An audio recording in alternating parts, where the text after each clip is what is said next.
Welcome to another episode of Divorce TV. We may go, a little bit of a warning here, we may go slightly over time today because I've got a guest from the United States who is a special kind of mediator.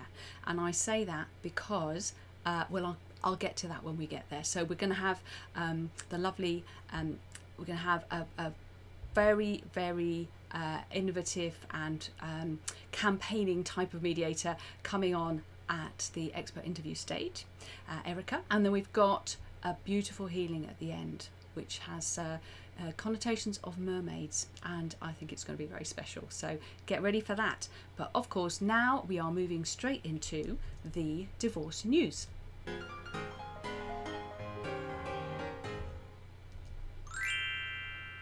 And we're going to start with the Daily Mail, who are reporting on what's going on in Australia.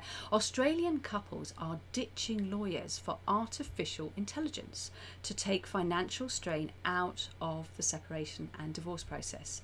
The federal government's Amica program, which uses smart technology to support assets and decide on parenting arrangements for children, has apparently already saved Australians thousands of dollars. In the 6 weeks since it was launched by National Legal Aid, more than 1,700 couples signed up. One of its users, known only as Jamie, said he and his former partner saved about $20,000 on legal fees by opting for the Amica program. The average time to resolve property disputes is just a week, while more complex discussions around custody and parenting agreements for children are agreed in an average of 12 days.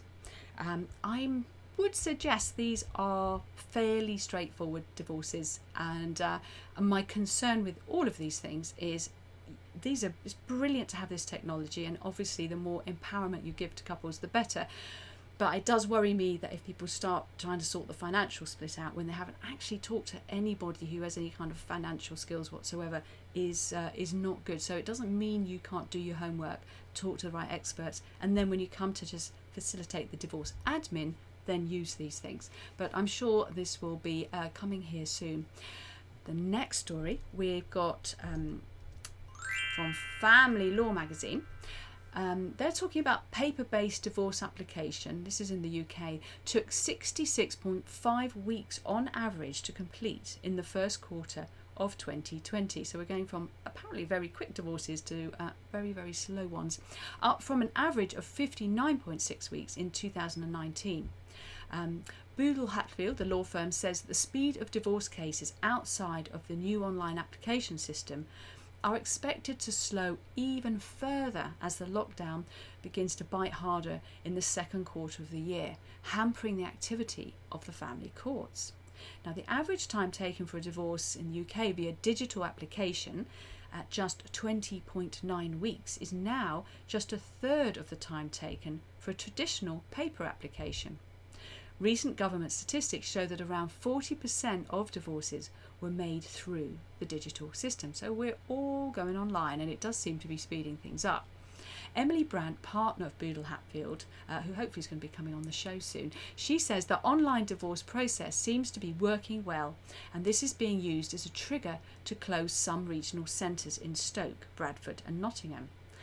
It's a shame, she says, that more of the money saved from closing these regional centres is not being reinvested in the court system in general, and in particular in training more specialised judges or providing more support for those already struggling under their heavy workload.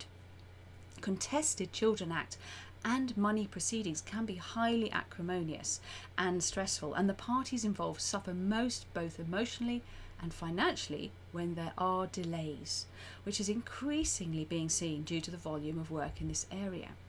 The legal profession is also very concerned at how the lockdown is further slowing complex cases involving family arrangements, with courts operating at a reduced capacity due to social distancing requirements and staff having to work from home. Emily Brandt adds that the government also risks slowing divorces unnecessarily by including a new standard 20-week wait time in the no-fault divorce bill, expected to come into force in 2021. Under the new law, individuals will be forced to wait a minimum of 20 weeks from filing an initial divorce petition before applying for a decree nisi, the first divorce order. Emily Brandt says for the average divorce outside of the digital route to take more than 15 months is staggering. Given that the no-fault divorce bill is not yet law, it would be great if the government acted to remove this unnecessary barrier to a swift divorce and made what is a very stressful process easier for everyone. Couldn't agree with you more, Emily. And our last story, a little bit of I say it's kind of a lighter news story. We are going to Vanity Fair. Right, the hottest celebrity divorce trend is bifurcation. I don't know if I've said that right. It is not a stomach complaint. What it means is the mid-split split. Angelina Jolie and Brad Pitt did it, with both being declared legally single even as their divorce creeps into its 4th year. Camille and Kelsey Grammer did it, and Kelsey was remarried within the year. And Ewan McGregor and his wife of 22 years, Eve Mavrakis, just did it in 2019 before finalising their divorce on Thursday. Being declared unmarried in the eyes of the state before signing the final divorce papers is the hottest move in Hollywood. The court must not have kept the details of McGregor and Mavrakis' proceedings under lock and key, as Pitt and Jolie have done, because people obtained the settlement. It's pretty revealing. She made out okay with only $14,934 per month in child support for their youngest child, Anouk, the only one of the 4 who is under 18. Mavrakis also gets generous spousal support to the tune of $35,868 per month. It is another world. Right, let's move forwards to our interview for this week. Get yourself ready. I'll give the little intro now, and then I'm going to introduce you to Erika Englund.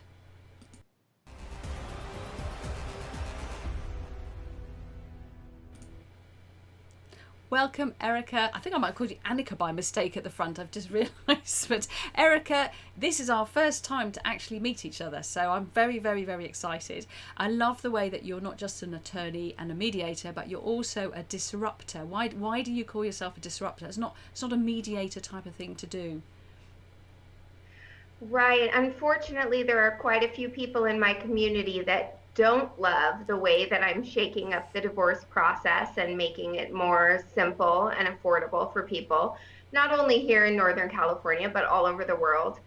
So when I noticed that I was put on the agenda of a local divorce organization to talk about how I was disrupting their typical divorce with high attorney fees and lots of stress and many, many months of problems, I just took on that name and adopted it as my own. I think it's fantastic. One of the things, bugbears I have in the UK, there's many wonderful mediators, but the convention is not to stand out and wave the flag of peace. In fact, I've often said to mediators, you are the peacemakers, and they've looked at me like I was a bit mad. So it's very, very refreshing to meet a mediator who is openly proud and excited about promoting better ways to divorce. Why do you think there is this reticence? Is it because some of them are you're a lawyer as well, it's not, I can't blame it on them being ex-lawyers or also lawyers. What do you think's the reason? That mediators don't promote their product or themselves. In my community, at least in California, there's still a great deal of stigma attached to being a family law mediator. So when we look at the where people are in the social hierarchy of being attorneys, family lawyers are near the bottom and mediators are below the bottom. It's seen almost as a career for people who couldn't handle mediation. And in fact, when I was starting my process, I had someone tell me that it would be good for me if I wasn't good enough to go to court. Mediation would be a good option. So many attorneys don't understand it's a completely different profession requiring a skill set that is just as great, probably better. And they like to really just disregard us and the job that we do. So it's rare for mediators, I think, to have the confidence to stand up and say, I'm so proud that I don't go to court and that I've created a different system for people. Because it actually is disruptive, because it is a very, very different system. And before you're going to share some really useful guidance that is useful to people wherever they live in the world, anyone who is going through divorce if they've got children. But just before we do that, as you know, I am very keen on changing the way we do family mediation, not just in the UK, introducing people to the key information very, very early on. And I was really shocked. I was saying this in the interview last week, actually, really shocked when I visited my brother in California, talking to a lawyer who said there's no legal requirement for attorneys to even tell people about dispute resolution, about mediation when they visit them. Is there, what kind of things are happening in California to support dispute resolution, and what kind of things are you campaigning? What kind of change are you trying to create there? I love that question. Before COVID really shut down our court system, there wasn't much change. And you're correct, there's absolutely no obligation for attorneys to tell their clients about alternative forms of dispute resolution. And that's mostly because the Family Law Executive Committee in Sacramento is a group of lawyers who make the laws related to family law. So you'll see that there are not any laws that promote peace, mediation, efficiency.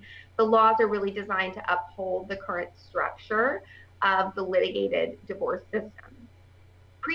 Post-COVID, we have seen some changes where suddenly we're hearing from clients, more so than attorneys, that they would like to have options explained to them outside of a traditional process, which used to take a year to 2 years and cost $20,000 to $50,000. And now that people cannot even get into courtrooms, is easily double that. So suddenly people are looking for alternatives. And while mediators still don't have an obligation to tell them, attorneys are calling me asking how they can become mediators. And I do find that to be a good sign. That's a very healthy sign. So that's great news. So it's great that always good to hear the good things coming out of COVID as well as bad. So can you share with us from your experience? I know that you see people make mistakes in your role as an attorney and as a mediator. Can you give some advice to people who are parents who are dealing with divorce on how to avoid making those kind of boo-boos? Absolutely. There are 3 that are so easy to make and so easy to avoid, yet they have giant consequences. So to go through them very briefly, the first is not to have a child support order at all. And in the United States, at least, more than 12% of parents have an informal agreement rather than a written court order for support. And many, many times that amount of parents have an outdated order. So they do have an order in place, but it reflects their situation 6 years ago and not today. The reason having an order is so important is because judges have the ability to order support retroactively back through any period of time. So if there's a dispute, that dispute can be resolved not only going forward, but the judge can make an order backwards that someone owes money or needs to reimburse money. So it creates a reduction of your backward liability in addition to keeping your ongoing situation straight between the parents. That's interesting. Easy way to fix it is to just get a court order or update one. And here in California, if it's too expensive to see an attorney, there's a great system started by a California lawyer called HelloDivorce.com. She's now going nationwide, and hopefully we'll see her internationally soon.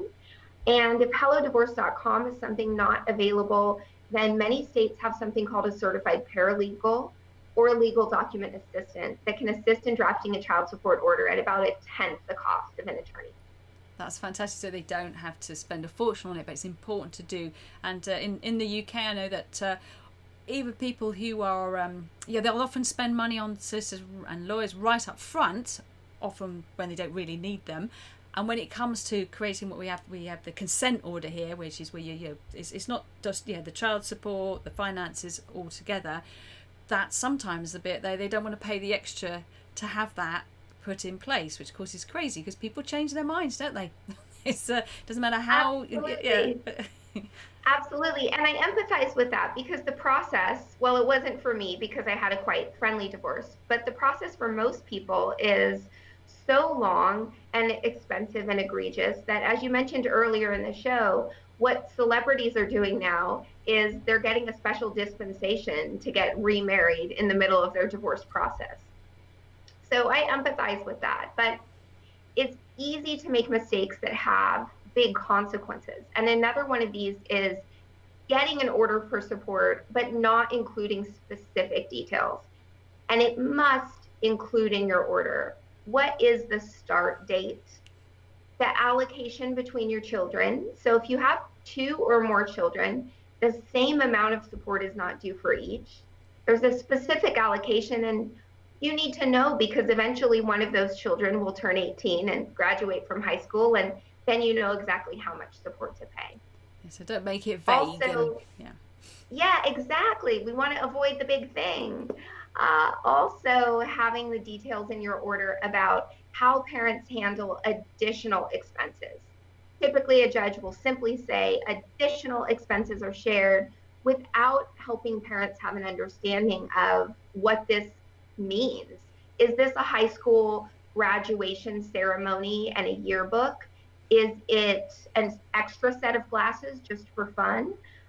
Is it moving to a different sport that they weren't doing before? So we have parents that have a lot of conflict around whether these additional expenses are or are not ordered by the court. And when those are not paid, they begin to rack up a 10% penalty aggregating monthly. So the disputes can turn very expensive very quickly. And that can be avoided simply by having an order that contains specific details.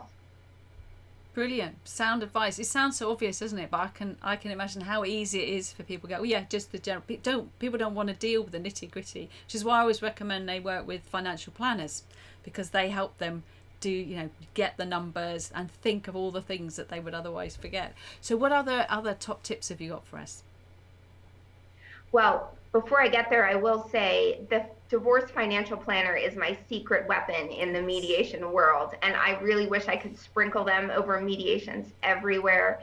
There are some fantastic divorce financial planners. One of them is Scott Levin, that I'm begging him to contact you and get on your show. I think I'm not surprised that you and I are so crushing on financial planners. But the final big mistake that parents make is they don't keep track of child support and additional expenses.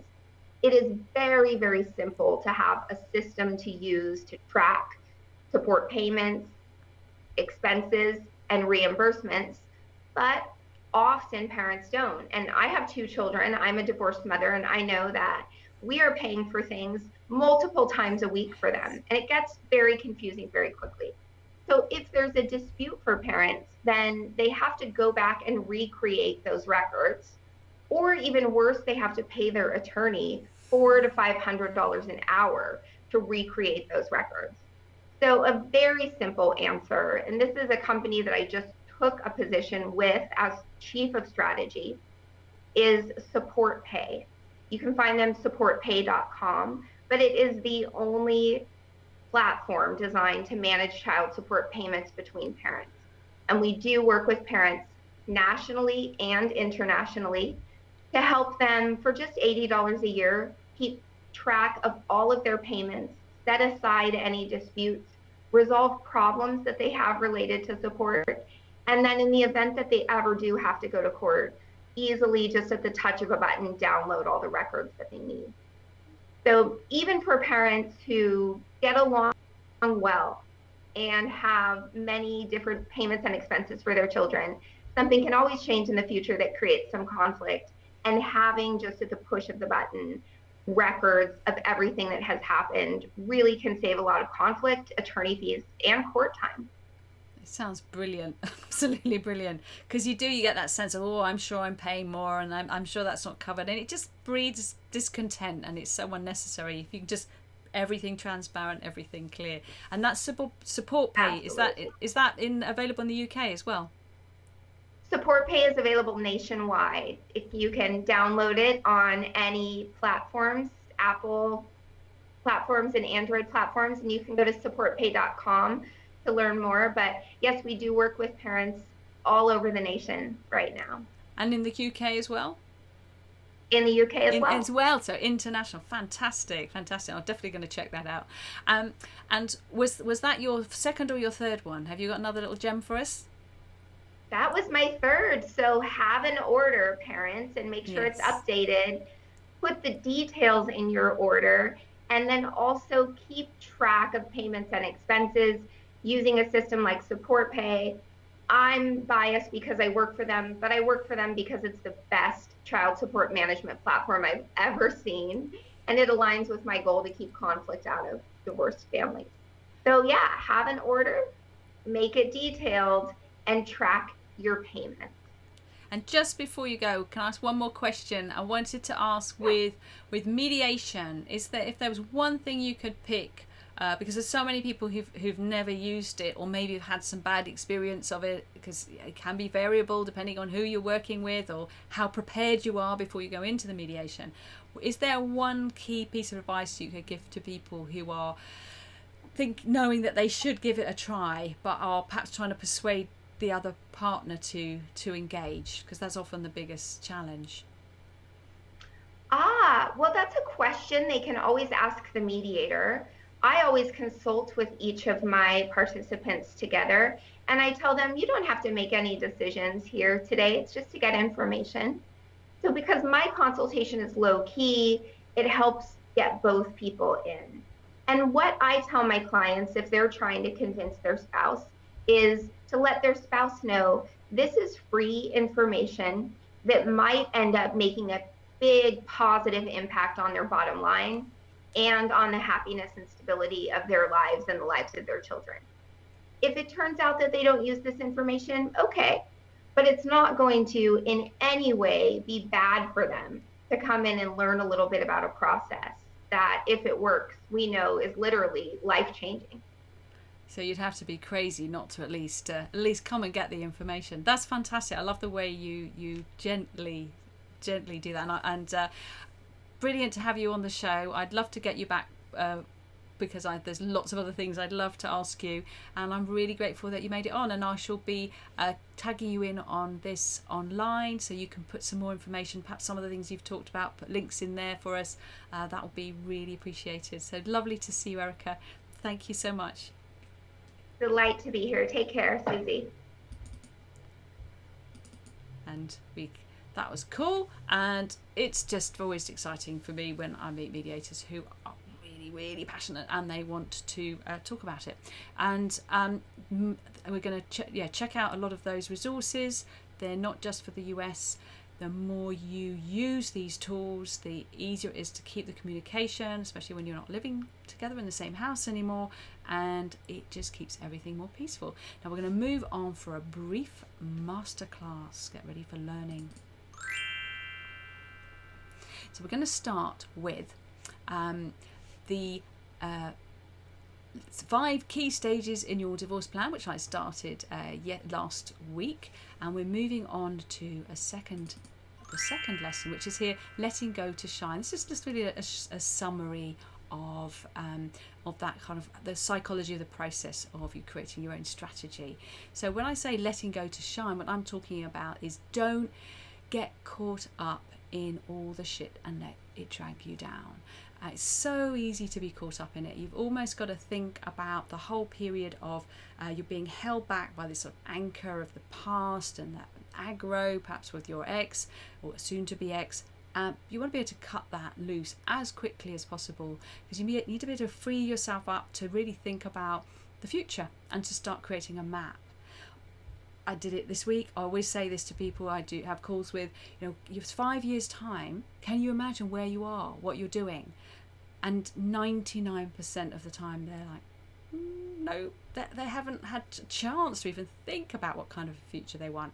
But you're going to start making decisions that are going to affect yours and your children's lives for forever. So you really do need to start thinking beyond the divorce and focusing on the children. Now, most people, you would think we all put our children first, but the reality is, I'll be honest, that when you're going through family separation, often the thing you're most frightened about is the money. You're frightened about even when it comes to 50-50 parenting starts coming into the mix. Quite often that is, to be blunt, encouraged by the idea that, I won't have to pay child support. Money takes over the divorce process and doesn't allow us sometimes to stop and think, actually, we have kids here. We've really got to think this through. So to make sure that you don't get caught into that trap as well. Asking what you want, you yourself. So what is your ideal outcome? So if your ideal outcome is to have enough to live off and to be able to have a good, solid co-parenting relationship, just put it on the fridge, write it down, keep it on your screensaver, because it's so easy to lose track of that. But if you keep track of where you want to end up and what your priority is, you'd be amazed how it informs your decision making and actually makes things less complicated in a funny way. And free time with key experts. I keep that in here because obviously through the Best Way to Divorce, you can access some free time with key experts, because you shouldn't have to pay just to find out who can help you.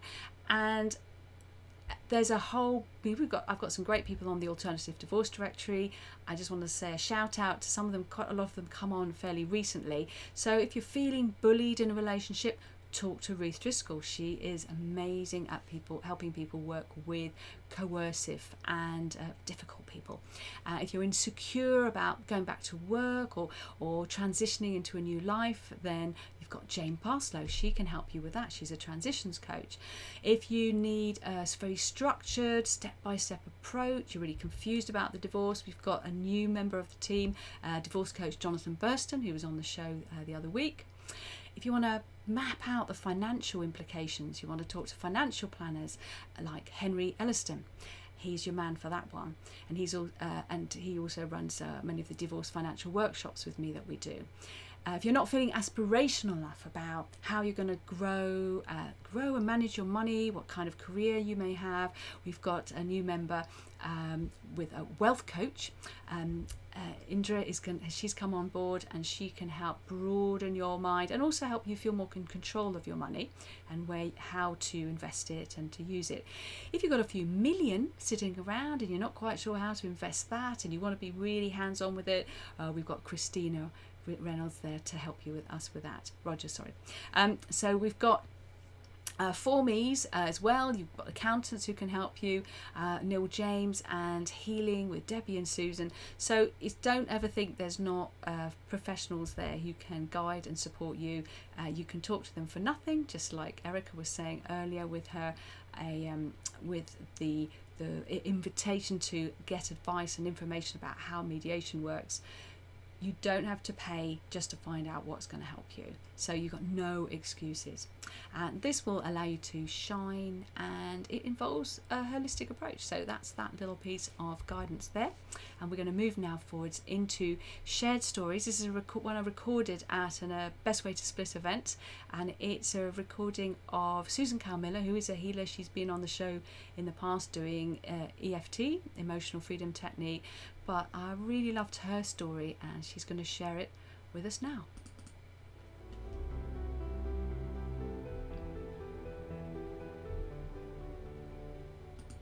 As soon as I discovered the energy, that we're all energetic beings, that was me sold. So how did I get into this? I got into this because I was married for 27 years. The last 2 years I was dealing with my husband's alcoholism. I realised that I couldn't sort it. I realised that I was becoming extremely stressed by it, and I decided to go down the divorce route. And I'd no sooner gone into the divorce route and my husband Gordon was going to be leaving the house 5 days later than he died. Death, divorce, alcoholism. So I also knew when this happened that the stress was going to affect me we're working with feelings that are incredibly intense. Anger, rage, injustice, frustration, helplessness, hopelessness, unfairness, revenge. When my husband died, I was stunned and shocked. However, I suspect that there are many more strong negative emotions at play all the time when one is going through a divorce, because it's not often plain sailing. In a lot of respects, and believe me, I'm not being flippant, I get let off the hook. I know that. I should be more grateful for it sometimes. However, anyway. Well, the thing is, we've got to laugh at the, because we can go round in circles with our own stuff that's going on. EFT tapping works in two ways. It works with the mindset and the psychological level, the subconscious level. So it works with the subconscious, the things that jump into your head, and it works at an energetic level, cellular level. It penetrates. We use energy channels of the body that acupuncturists put needles in. We use fingers. If you had to give your frustration or anger a colour, what might it be? Go with your first thought. Be as specific as you can, because it's your stuff. When I was learning this, all of a sudden my trainer said this. He said, he was watching us. Susan, what are you holding on to that for? He said, choose. And I'll tell you what I said. I thought, holy shit, that's easy. I can choose to actually do something about this. I could let some of it go. I don't need to hold on to it. Somebody said to me when I was just newly qualified, is it not just a quick fix? And I thought, oh. Now I can understand that it is an excellent quick fix. When you're going somewhere and you're up here and you don't know whether you can be bothered going out the door without crying or going out the door without punching somebody's face in, whatever it is, these heightened emotions are very dangerous and they're extremely bad for you. 90% of emotional stress in the body results in the physical ailments that we have. And that's a fact. It's actually a little bit more. So this quick fix, when you're going through, for example, a divorce, when the emotions are so high, and the sadness and the fear and the not knowing, to feel that little bit better in 5 minutes is without doubt a possibility for you.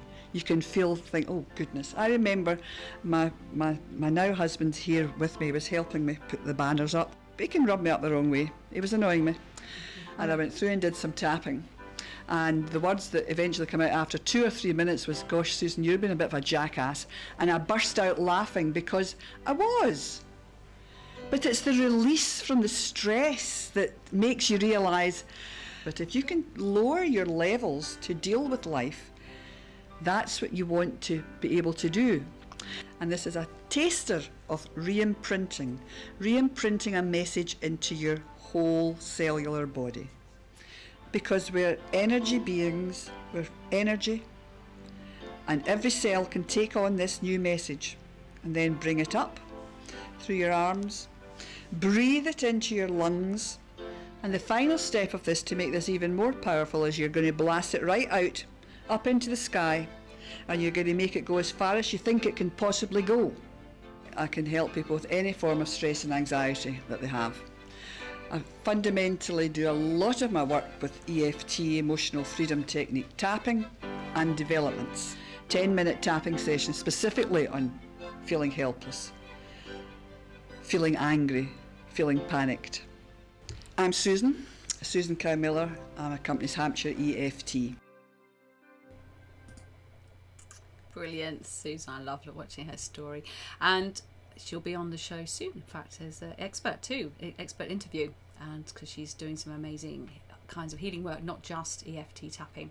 So we're doing a very quick roundup now, because then we will be able to relax and have a brand new healing session with a new person who's so kindly fitted in at the last minute. Literally a few hours ago, she did not know she was going to be on this show. So very briefly, get your phones ready for the QR codes. Divorce Financial Workshop, it is filling up. There are still a few spaces for the 10th of September, suitable for anyone in the UK. As always, keen to run one in the States if there are any law or mediation firms who would like to sponsor one. Come and join our free divorce support group on Facebook. It's a really healthy place, and where we tend to be extremely positive. And the secret divorce group is a very low cost paid group, but where you just get a bit more attention. And also we do have a monthly group Zoom chat, and often bring in some of the other experts as well. So now ready for our healing session. We are going to be talking to Karen Kay, and Karen is a fairy and mermaid whisperer. So I do like to bring you new things on this show, so get ready.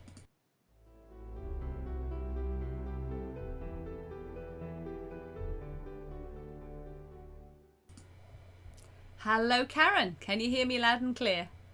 Hello, I can. Hi Susie. And just briefly, fairy and mermaid whisperer, please tell me more. Okay, so it happened quite by chance. I basically have a connection with the elementals, which are fairies of the land, and the mermaids, who are guardians of the sea.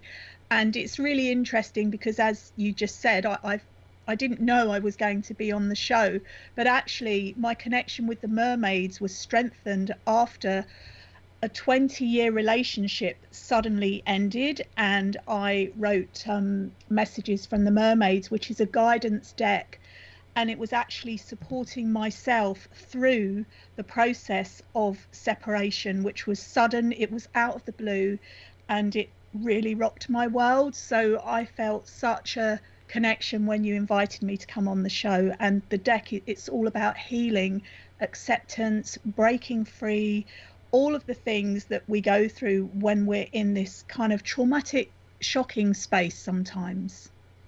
Excellent. And so I'm going to move on to the next slide where I disappear, but I will be doing the healing. And are we going to do like a meditation? If you just give everyone a little sense of what's going to happen. Yeah, basically what I'll do is I'll lead you in a very gentle healing meditation where we can just relax and leave all of our cares, concerns, worries to one side just for 5-10 minutes. We can pick them all up again after, but just for this time, giving ourselves this space where we can just be within our own space and feel what it is like to be us again. And before you start, I just love the story you mentioned to me earlier about you were on television and they wanted you to do how long was the meditation they asked you to do? Well, they said, can you do a meditation for 45? And I said, 45 minutes. And they said, no, 45 seconds. And I said, well, it's a bit of a push. I think it ended up being a minute in the end, but I did it and it worked and they seemed to like it. Well, I hope you feel that you've got a better deal here with having 10 minutes, which is short enough. But I'm going to move forwards now, and there'll be a little bit of music coming in, and so everyone get ready to relax.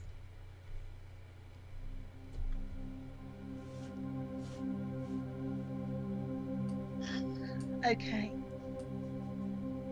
Get yourselves into a comfortable position.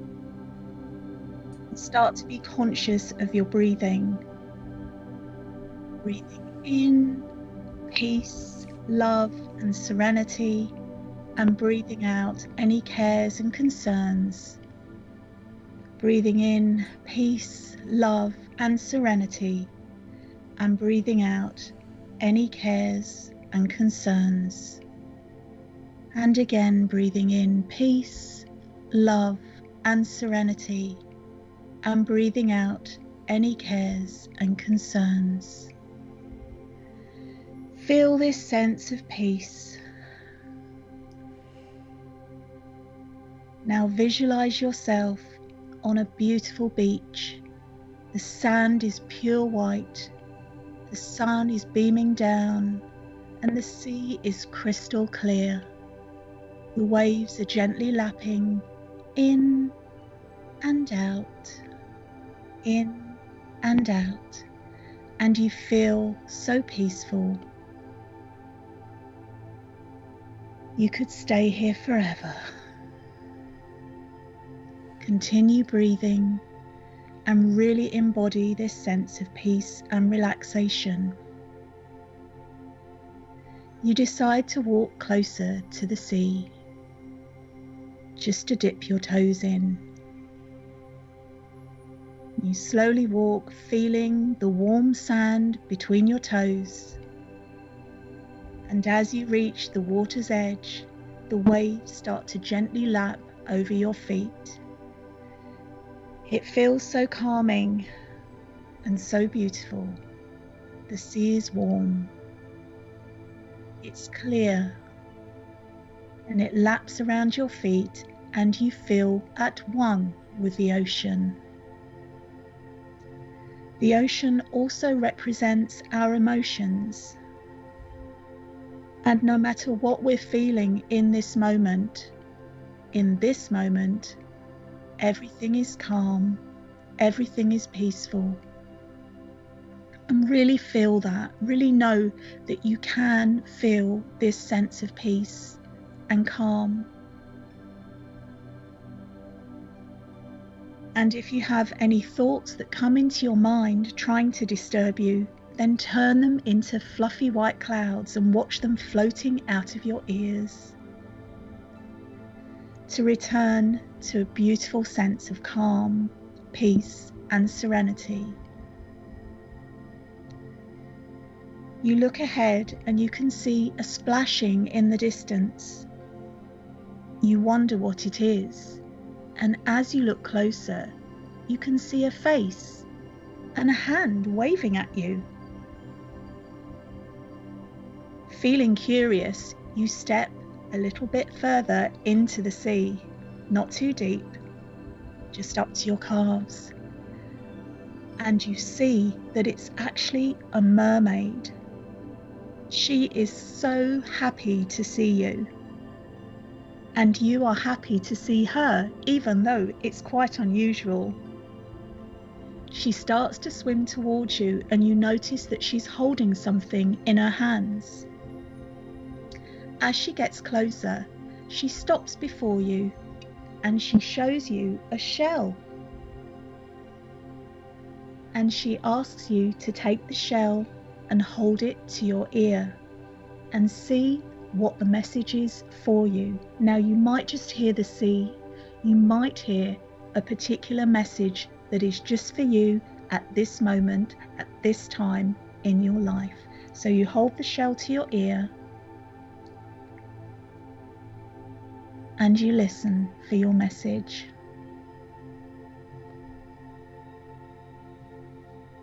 This message is just for you. And even if you don't hear a message, even if you're just hearing the sounds of the sea, this is a reminder of your connection to the vast ocean which represents all emotions. Emotions are energy in motion. Nothing stays the same, just like the ebb and the flow of the tides. It's the same with emotions. They flow in and they flow out. They flow in and they flow out. And in this moment, you're able to detach from the emotions and watch them from a place of impartiality. And it feels quite liberating, and you feel quite free doing this.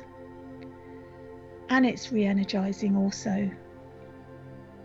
Enjoy this sense of peace, peace of mind, peace of heart, peace of body, and just bask with the ocean lapping around your calves and your feet, and the mermaid who is beaming so much love at you right now.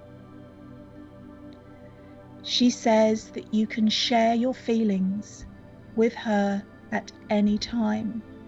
So even after this meditation, you can visualize yourself by the sea talking to the mermaid. This is your very own mermaid guide. She's here to be an ear for you. You can say anything to her at any time. You can speak your truth. You don't have to censor yourself. Whatever you're feeling, however angry, happy, distressed, calm, whatever you're feeling, share this with her. She will not judge you at all. She will accept you exactly as you are, however you are feeling, and she wants you to know this. So at any time, you can return to this space. You thank her for sharing with you, and you hand back the shell to her.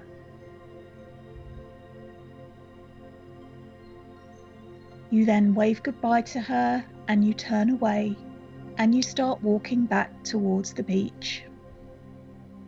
You find a place on the beach where you can sit for a few moments, and you place your hands in the beautiful pure white sand, feeling the sand between your fingers. It feels silky and warm. You're connecting with the earth. And then you start to wriggle your toes and wriggle your fingers.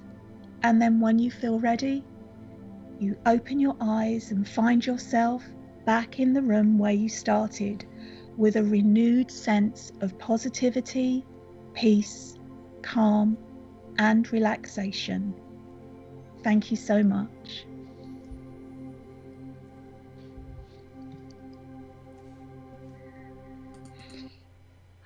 Thank you. And I shall be playing that again tonight when I go to sleep. I can really, really relax and get into it.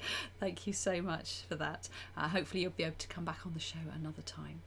And, I would love to. Lovely. So we're just going to do our final words. So get ready now. You should be able to say it with me by now. Incidentally, thank you, Rachel Burns, for your lovely comment, which I'll pop it back up again. I've just discovered I can do this. This is lovely. And yeah, and it is a very refreshing approach, isn't it, to divorce? To divorce. And wonderful to have professionals on here who can, there's enough of us out there. We just need to stick together and change things. So, the final words: in the war of divorce, on the battlefield of family separation, always, always make peace your weapon of choice.